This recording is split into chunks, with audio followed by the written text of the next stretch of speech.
Nissom, Barissia, Eunice, Elias et Iman sont les 4 élèves en spécialité SVT au lycée Jean de La Fontaine à Saint-Thierry, en région Picardie. En participant aux Olympiades de biologie 2023 avec pour thème l'eau et le vivant, dans le cadre de la Corde de santé, filière d'excellence en partenariat avec l'UPG à Amiens. Le traitement des cancers repose sur diverses stratégies, radio, chimio et immunothérapie. La chimio reste le traitement de référence, mais avec des effets secondaires, douleurs, fatigue, vomissements, chute de cheveux, chute des globules blancs, etc.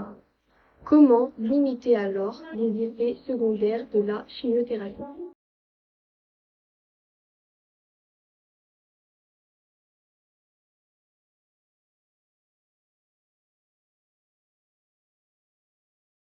La chimiothérapie consiste à injecter un agent cytotoxique par intraveineuse, puis rendre perméable la membrane plasmique des cellules de la tumeur, sous l'effet d'un champ électrique entre des aiguilles pour une action ciblée au millimètre près sur la tumeur traitée. Cela permet d'administrer une dose plus forte de chimiothérapie à l'intérieur des cellules de la tumeur du patient pour un gain d'efficacité. Nous avons modélisé la perméabilité de la membrane plasmique, ici membrane d'œuf, à une molécule de petite taille, l'eau iodée, ou de grande taille, ici l'amidon, par test à l'eau iodée. Le tissu est perméable, mais pas le plastique. La membrane d'œuf est semi-perméable, elle laisse donc passer l'eau iodée, mais pas l'amidon. La membrane a donc une perméabilité sélective, seules les molécules de petite taille la traversent.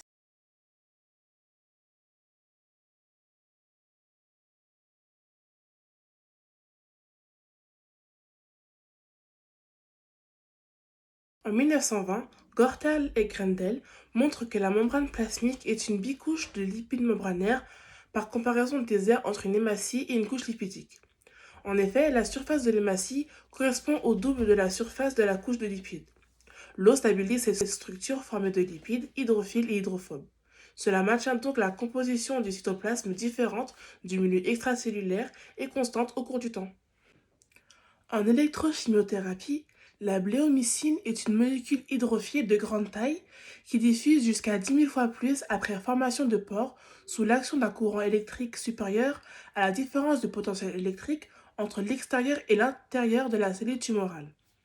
La solution d'ion de l'eau agit donc comme un conducteur de courant électrique à l'origine de pores qui facilite l'entrée de la bléomycine dans la cellule tumorale de manière transitoire.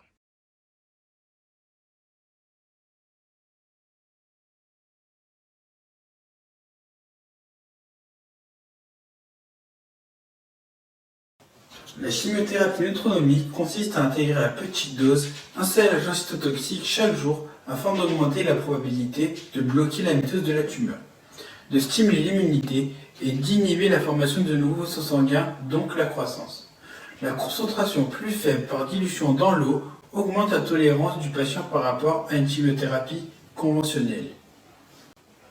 Nous avons modélisé l'évolution d'une tumeur avec une chimiothérapie conventionnelle ou métronomique. L'ingestion journalière d'un agent cytotoxique à faible dose augmente la probabilité de bloquer les cellules en milieu. Elle réduit le risque d'apparition par mutation et sélection naturelle de clones résistants à la chimiothérapie par évolution des populations.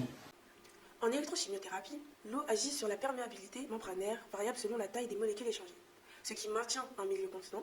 L'eau conduit bien l'électricité par transport des ions en solution, ce qui permet l'entrée dans la cellule des agents cytotoxiques selon une affinité chimique de préférence pour l'eau.